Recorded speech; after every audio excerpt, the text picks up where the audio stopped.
What the hell just happened? Damon thought in an absolute state of panic. He knew Melanie was a strong woman and could deal with most things life threw at her, but he had never heard her cry like that before. He tried to call her back, but the phone never even rang, which made him more anxious. He heard a car and looked up to see a luxury vehicle pull up outside the canteen's doors. Thomas stepped out. Mr. Hemsworth. He called out to Damon as he waved. Everything's been settled. Because Damon's phone had been busy for over 30 minutes, Thomas hadn't been able to get through. So, he had decided to go in person to look for him. He looked at his young charge's worried expression. What on earth's the matter? He asked with concern. Don't go to the Laurier family yet, Damon instructed. His thoughts had cleared, and he felt he had more important matters to deal with first. The Lauriers could wait a while longer. They thought they were a very important family in Hillwood, but as far as Damon was concerned, they were nothing more than a grain of sand. He had to find Melanie as soon as possible. He wouldn't be able to focus on anything else until he did. Thomas didn't argue. What? Where are we going? Are you able to track someone's location using a phone number? If so, how long will it take? I can track a foreign leader anywhere in the world within a day. Thomas stated proudly. A phone number in Hillwood City should take about 20 minutes. This is the number. Damon responded, holding his phone out to Thomas. Right. It won't take long. True to his word, it took Thomas just shy of 20 minutes before he exclaimed that the phone was located on Goldalorn Street, which was where the famous night market was held near the rear entrance to Hillwood University. What the hell is Melanie doing there? Damon wondered. Please take me there as quickly as possible. He instructed Thomas. Thomas drove down Hogsteve Road and turned onto Goldalorn Street.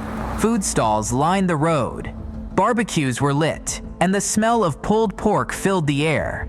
It was an extremely popular place for prostitutes, especially on summer evenings. It was the place to be in Hillwood if you were a student looking for most types of cheap entertainment.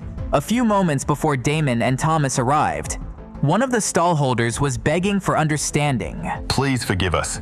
We'll find a way to pay for the wine bottle she broke. He explained to a man who was standing threateningly in front of Melanie. The day before, Melanie had accidentally broken a customer's bottle of wine, but the client and his friends had been drunk and hadn't seemed bothered. But early that morning, Kyle Robinson, the man whose bottle of wine had been broken, had called Melanie and insisted on meeting her and the owner of the stall. Melanie was flustered as he approached her. She quickly typed into her phone and showed him the screen. Mr. Robinson, please don't be angry. I'm happy to refund you the cost of the bottle of wine. The stallholder started to get the money while the other servers stood to the side, watching with concern. Just one look at Kyle Robinson told everyone present that he wasn't going to be an easy man to deal with. Melanie started to cry, but before anyone could move a muscle, Kyle pushed her hard, and she fell to the ground. Don't tell me not to be angry. He yelled down at her. Get up. He shouted as he stomped on her phone that had fallen just in front of him and shattered its screen. The owner started toward Melanie to help her up, but Kyle put his arm out and stopped him. Leave her alone. He hissed through gritted teeth. What did you say to whoever was on the phone before? I was going to be kind enough to let the matter go. I thought I'd be a gentleman and see you today to sort it out, but you threw my consideration in my face and called someone. So, I think you should go on a date with me to ease my hurt feelings, and only then, we'll call it quits. Kyle extended his hand and pulled her to her feet. She limped as she turned around to find a seat. The entire street came to a standstill as his angry voice bounced off the stalls. Melanie bit her lip but couldn't speak. The feeling of being unable to defend herself was frustratingly unbearable. Why did I answer Damon's call? She thought. She realized that it was because of Damon that she had gained confidence and become more independent. But she knew that if she involved him in her current situation, he would be in just as much trouble with Kyle. I'm listening, little lady. Kyle barked. I'll give you one more chance to agree to my condition. One of Kyle's friends started making comments on the sidelines. You're very lucky, you stupid girl. He never lets people who've wronged him off so easily. You should agree to the date. At least you won't have to talk to him. There are countless eager university students who would give their right arm to go on a date with me. Kyle persisted, inflating his ego. The atmosphere grew thick and could be cut with a knife. Everyone watched while Kyle's patience slipped away, but Melanie shook her head from side to side as she glared at him. Meanwhile, Thomas and Damon had arrived at the location indicated on Thomas's phone. It was a barbecue stall, which appeared to be closed even though the tables and chairs were outside on the sidewalk. Damon frantically searched for Melanie and spotted her sitting on a chair while several servers cowered in the back of the stall. He leaped out of the car and started making his way to her cautiously, carefully avoiding the shattered beer bottles lying around. He noticed her clothes were torn and bloodied around her knees. He also spotted a crushed cell phone on the ground in front of her and assumed it was hers. He took a deep breath as he tried to make out what had happened. He knew that Melanie was an orphan but had become emancipated at the age of 18. She had then become responsible for her own life. During the day, she attended classes at the university, and in the evenings, she worked for the couple at the barbecue stall. The stall owner and his wife were lovely people.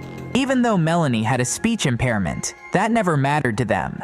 They took care of her and paid her the same as the rest of their staff.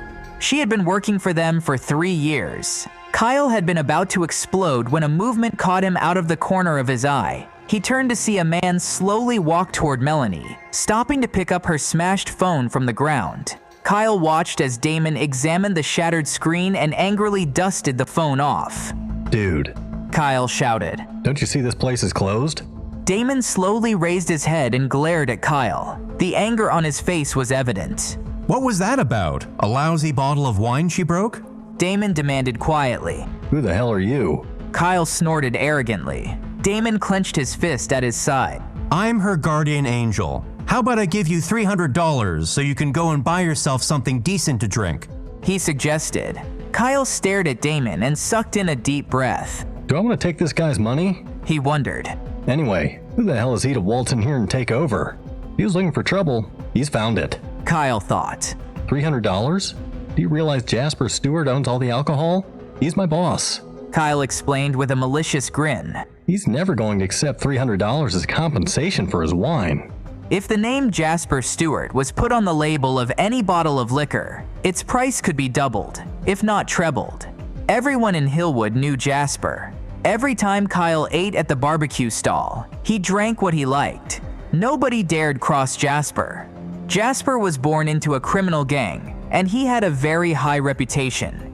He had instituted the night market so he could sell illegal drugs and liquor, among other things. Jasper Stewart? Damon queried with a frown. He had no idea who Jasper was. Melanie hadn't expected Damon to pitch up, and she didn't want him to get involved in her troubles with Kyle. She was sure he would come off second best if he did. She held Kyle's gaze in an attempt to make him ignore Damon's presence. In Hillwood, it was believed that if you messed with Jasper or any of his thugs, you would be the one to go to prison. Jasper's reach went high up in the local authorities. Kyle chuckled at Damon's ignorance. I can't believe a uni student like you hasn't heard my boss's name before. He tore his gaze from Melanie's and looked at Damon. I'm feeling generous today, and this is none of your business, so why don't you get out of here? Damon stood his ground. Of course this is my business. He thought angrily. He looked back at Thomas. Do you know who the hell this Jasper is? A gasp rippled through the small crowd that had gathered. This guy's looking for trouble. He's a fool. A man muttered somewhere in the crowd. Thomas looked uncomfortable but didn't reply to Damon. Jasper was a bully but wasn't powerful enough to be known to the Serafinos. I can always look him up if you would like me to do so. He suggested calmly. You've tested my patience enough, kid. Kyle responded vehemently as he strode up to Damon. Who do you think you are anyway? Damon ignored him and looked at Thomas. Don't worry about looking for him. I'll take care of it myself. Thomas looked surprised. Although the Serafino family was powerful, Damon was slowly being absorbed into their way of life and business dealings. The last thing he should be doing was getting involved with low-life criminals and gangs. But he could also see Damon's anger, and he understood where it was coming from. In his opinion, it was a man's duty to protect ladies from any form of danger. So he quickly used his phone and found Jasper's contact information. Thomas showed Damon his phone so he could call the number. It sounded like everybody around them stopped breathing. It was deathly silent, and all eyes were fixed on Damon because it seemed impossible that he didn't know who Jasper was. Damon pressed the speaker button on his cell phone so those closest could hear the conversation. Jasper answered the call after a few rings. Who's this? He demanded. It sounded like he had been interrupted while doing something. Is this Jasper Stewart? Damon asked politely. What the hell do you want? Jasper yelled through the phone. I'm busy. I won't take much of your time. Damon replied disdainfully. He had no time for gang leaders. A friend of mine accidentally broke a bottle of your wine last night, and I would like to reimburse you for it. You want to pay for it, do you? Came the reply, followed by a hollow laugh. These guys are all the same. Give them a little money and power, and they think they own the planet. Damon thought irritably. The crowd cried out in horror as they heard the amount Jasper declared he wanted for the bottle of wine. $30,000.